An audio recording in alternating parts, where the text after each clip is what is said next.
Hey family of light, so I just wanted to do one final video explaining to you about dimensions or densities 8 through 13 and the significance of the letters and numbers that run 8 through 13.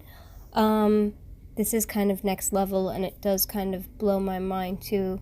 I don't fully understand some of the things about like why this brings in magnetism and like law of attraction. But this is what they're giving me, and this is what they want me to share. And then I also had some dreams, and I've had more of a difficult time connecting with my guides lately, but I've been getting a lot of dream time messages. And this has to do with two dreams I had last night. So I guess I'll try to explain this in order.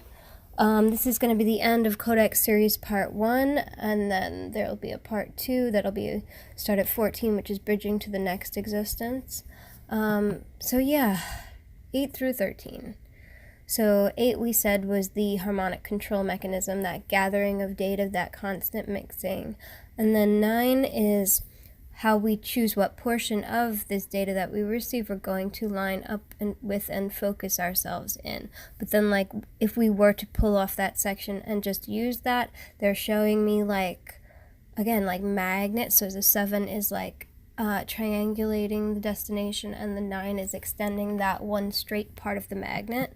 And they say that'll be important later on. And then 10 is letting go.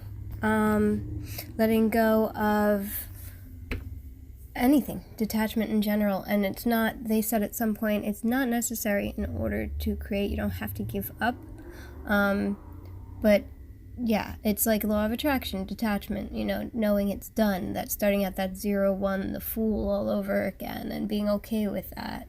And that 0 point, yeah, so it's like we kind of like go in through ourselves. So the whole is the imagination, and then they show me that, like the little dial on the clock as well.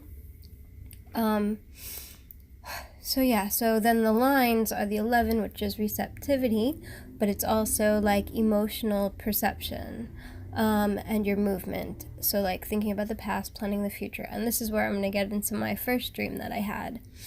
I had a weird dream last night, and I still don't remember fully the whole dream, but I remember I was in like some kind of like, I'm not gonna say medieval, but like, when the witch trials were going on and stuff like that.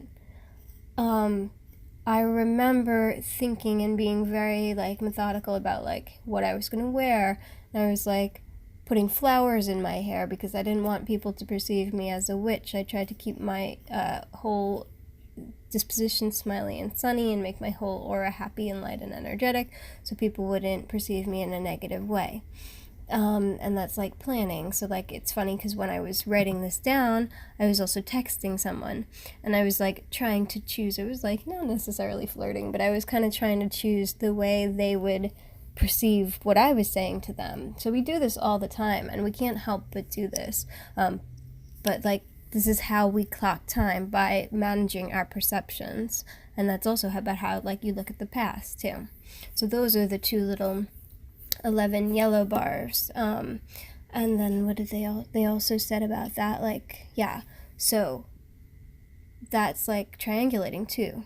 Anyway, because everything is reflected both ways. All right, so then there's the line that connects how we feel about our past and how we're extending emotionally into our future, and how that lines up with imagination. So that's our timeline. So our timeline is our current timeline, like where we are in time. And then that goes back to 10. So 10 is pulling it through that timeline by letting go, and then 10 is Q. So we have the 9 flipped, but then we also have that mirrored movement out to a new start, out of the grid into a new grid. And then, no, that's not the other dream yet. Where is it? Oh yeah, so K. Okay, that's where I had this other weird dream. So, K, if you look at the picture, is kind of like how we're, like if you were to roll on your side to get up, it's like, I'll get more into the dance stuff later too. But, that's how you expand out and up, and like how you get up, how we are clocking time, how we are getting up out of this timeline. It's through this movement, but this is also linked to the flat plane that we're on too. So last night I had another dream that has to do with this.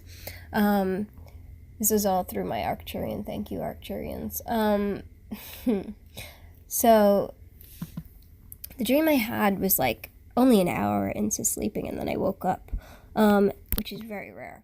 But I dreamed about being on the ocean, and I don't know if this was here or the Pleiades, but I'm like on the ocean, and the manta rays, and like, watch for what the animals are doing lately, guys, because as we're ascending and we're getting more psychic abilities, the animals might be getting more psychic now too. In my dream, we were in a boat, and we were following this like group of manta rays, and these manta rays were like, they were all coasting along the top of the water, and they were like folding their bodies, and the way they had like folded their bodies, it was like almost like a satellite dish. And then not only were they receiving psychic information, they were also projecting it back out, and they made this sound that was like sirens, or even it sounded like, do you know, like, what was it, when with those old Polaroid, like I had a toy Polaroid when I was younger, and the flash, or there was like certain Nickelodeon games where the flash would go like and it would just this very high pitch, like the color, I would identify it with like a golden, like I wanted to say golden, and it's funny because the background here I did golden with the kind of like fuchsia violet color. It's like violet fire color. And yeah, so this was the signal they were receiving and sending out. So like, this has to do with what you're receiving and sending out emotionally, and that's how you turn it. That's how you perceive and receive and then amplify the frequency. And anyway, so then I'm trying to get more messages, which has still really been hard. And the tree in the front yard, who likes to chime in sometimes, he's like, look, it doesn't matter. This whole process, I could explain it to you in more depth, but it really doesn't matter. The whole end result is you're turning towards the light and growth. And yeah, so,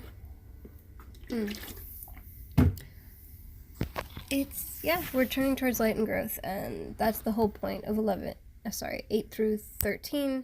I have a slide eventually where I break down what each and every single letter means. I know they're not in order, but this is it. I want you guys to take this more like code that just has to process. That's how I'm trying to receive it too. And they are telling me this has more to do with like magnetism and stuff later on. And yeah, that's cool. Alrighty. I hope you like the Codex series so far. I'll get more back into that later. Thank you. Bye. Like, share, comment, subscribe. Mwah.